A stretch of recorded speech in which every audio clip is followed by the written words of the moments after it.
Ooh wee. Gotta edit that out probably. Hey guys. So I know I've been pretty absent as far as uploading for the last few months really. A lot of that came from me just being out of state, going to, Texas, Louisiana, and everything I talked about in my last video, and then also doing a lot of stuff for a wedding. And now I'm a best man and, just a bunch of stuff. But so much more of me not having uploaded as much has come from me really considering my motivations and how they interplay with YouTube. And I thought this was a really interesting subject to talk about because motivation is something that I think affects every creative person and non-creative person, but I think especially someone who's in charge of making their own art and work come to life. I've dealt with motivation with my clients as far as editing, and I've also dealt with motivation with my therapy clients. So it's not something that I think is just limited to one person or type of person or worker. It's something that I think everybody struggles with. And it's something that I think I can talk about in a way that might not only help myself, but help others who are dealing with the same thing. So as far as motivation for me, I think there's a bit of context that needs to be said.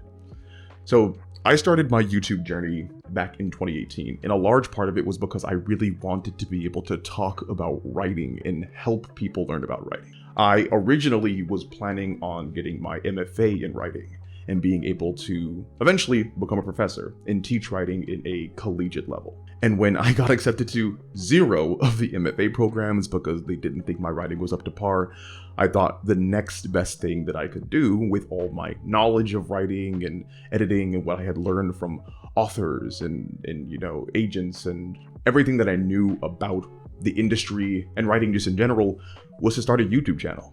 I initially just did it because it was fun and it was something to do. I was working a day job, really working like 44 something hours a week, being an ABA therapist. So working with kids with autism, ADHD, other kind of mental neurodivergencies, and just helping them with their behavior, helping a lot of them become better versions of who they were, because I think ultimately that's what therapy really is about. But while I was working those 44 hours a week, I was literally also putting in another 20 something hours for YouTube on the side. I would literally write scripts for YouTube on my work lunches. That's how dedicated I was, and it got me out of bed literally every day because it was like the most fun experience that I had ever done. And I wasn't making any money off of YouTube either. This was completely me just having a passion for it.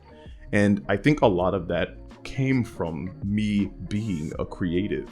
By that time, I had already written, I think it was 3 books, and I had finished my 4th book in 2019. When I was very young, I'd always wanted to be a movie maker, whether that be director, writer, whatever it is. And the only reason I actually started writing books in the first place was because I knew that breaking into Hollywood was incredibly difficult. And I thought that the next best thing for me was just to write my own books. And that's what motivated me all throughout college as well, because college was a whole other can of worms. But what motivated me after college was doing YouTube.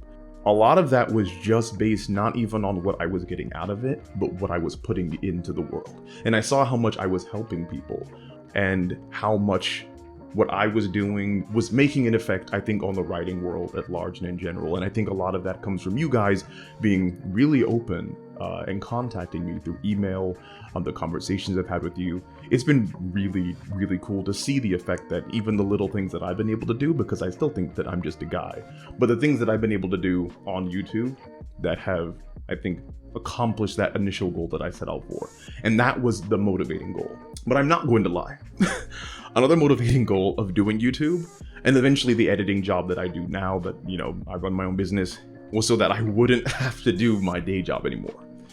It was very much a situation where even though I had a passion for helping these kids, even though I really did love the job as far as being able to provide therapy and services to kids who needed it, it was also the realization at the same time that I didn't like having to do the job on other people's times and terms, having to wake up super early, having to travel, having to do all the bureaucracy that comes with a job, right? I wanted to have basically the ability to run my own life, to be able to make writing and YouTube and editing my job, right? And that was a huge motivation alongside all the creativity. And so, of course, you can imagine when I finally made it to the spot where I could do YouTube and editing and all that kind of stuff full time, that was huge for me. It was literally like winning the lottery. I remember, actually, no hyperbole, driving to work and literally thinking week after week, month after month after month, one day it's all going to pay off. Because I was working 60-hour weeks on top of starting a master's, right? So I started my master's in 2018 too. So it's 44 hours of work for my day job, 20 hours a week for YouTube, and then probably another 10 to 15 hours for my master's every week. So I was running myself into the ground. And then even when I stopped my day job, I started up my editing business, taking people in for submission. Even then, I was working, at least 35 hours a week, 7 days a week, just on YouTube, watching videos, researching content, writing essays, and then working on my client manuscripts, writing my own books. And so basically, I guess to make a very long story short, it was months and months and months of me being motivated by multiple different factors.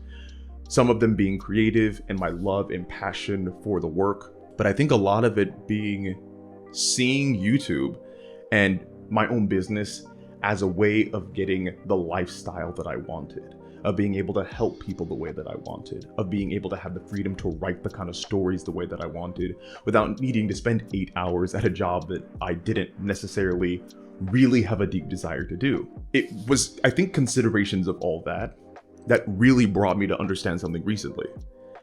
I have lost a lot of motivation to upload YouTube videos, at least I think in the short term, because I achieved what I wanted. And I realized that really what I had been working for was that stability and freedom in my life to just enjoy my life, to not have to, again, work under somebody else's constraints and times. I just did it. I'm financially stable. Luckily, and because of all you guys, I've made decent money doing YouTube and doing editing. I have the best clients in the world. I'm not wanting for money. I live a very simple lifestyle, but I have enough money to not be worried about stuff. And that is a true blessing, and I really do. I owe it all to you guys. But it's, I think, specifically because of me working so hard for so long that I just got burned out. I don't have to put in 60 hours of work anymore just to maintain what I have. I did all the work, or at least I put it in so that I have the platform now to be comfortable. And realizing that it wasn't necessarily a bad thing, that I'm going slower, that I'm taking more time for myself, that I'm not working as much, I think really helped me free up being able to do YouTube at all. Ultimately, it really does come down to I'm happy and content. And I didn't realize I was content because I had been conditioned for so long to live in discontentedness, to not be happy with where I was because I was always shooting for something greater, to always be, needing to be this or that, being told by others, you need to keep working, you need to keep doing this. But then I realized I'm in my late 20s. I live in a beautiful house. I have a car that I can make payments on. I can eat good food. And that's really all I need. And having that understanding about where my motivations are, I am now motivated to make the best of this time in my life.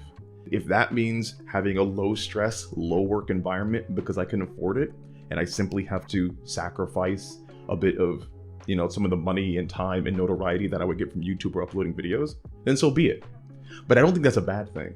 I think that understanding your motivation and understanding what things are pulling you forward and what are intrinsic to you and personal to you is the most important thing you can do as a creative. Because if you fight against who you are and what is driving you forward in your quest to be able to make something creative and artistic, and the passion's not there, then you're not actually going to succeed in making anything truly unique. And for everyone who I think is struggling with their own motivation, their own passions, really look deep inside yourself and think about, is this what I want? Is this what I'm calling myself to do? Or is this what I've been conditioned to think I want? What I've been conditioned to think I need in my life? Because there are times when you think you're on the right path, when you think everything is set up to put you in the best position, and it's really not. It's about honesty, I think. and understanding that you do have the freedom and the bravery, at least in some small way, to be able to recognize, hey, just because I was doing this thing before, and I really like this thing, and I'm really good at this thing, doesn't mean I'm limited to it. It doesn't matter if, even in a small way, that means, hey, you know what? If I have this thing that people expect, maybe even if I'm not, in the financial position to completely give it up, maybe try out this different hobby, maybe try out this different thing, maybe take a leap of faith on something else in a responsible way. And the only reason I dive into this is because, again, I know that so many people out there who deal with creativity struggle with whether they should be doing something or not. And as long as you have that passion and drive in you, even if your book takes you 5 years, if your script takes you 10 years, whatever it is you're working on, if you have that drive and that passion to do it, then go for it. But if you ever find yourself looking for a reason to be creative and not having that inner drive inside of you, I think that is your real marker to look deep inside and try to figure out, what is it that I'm passionate about? Because no matter how successful you become, and I have 300,000 subscribers, I make, again, good money off of YouTube. None of that makes my day-to-day life any better. What makes my day-to-day life better is being with friends, being with my girlfriend, seeing family, being able to have a moment to relax, just being able to do the things that I like to do in some way that is self-care. For all you people who out there are struggling, look for that thing that's driving you. Understand where your passions lie, because ultimately that's the only thing that's ever going to help you create truly great art. So I know I kind of rambled there for a little bit, but that is my spiel for today. So if there's anything you guys want me to talk about, it doesn't even have to be writing specific. It could be almost anything, because again, I have my master's in therapy. Just let me know. So as always, it was a pleasure, and I'll talk to you guys again soon.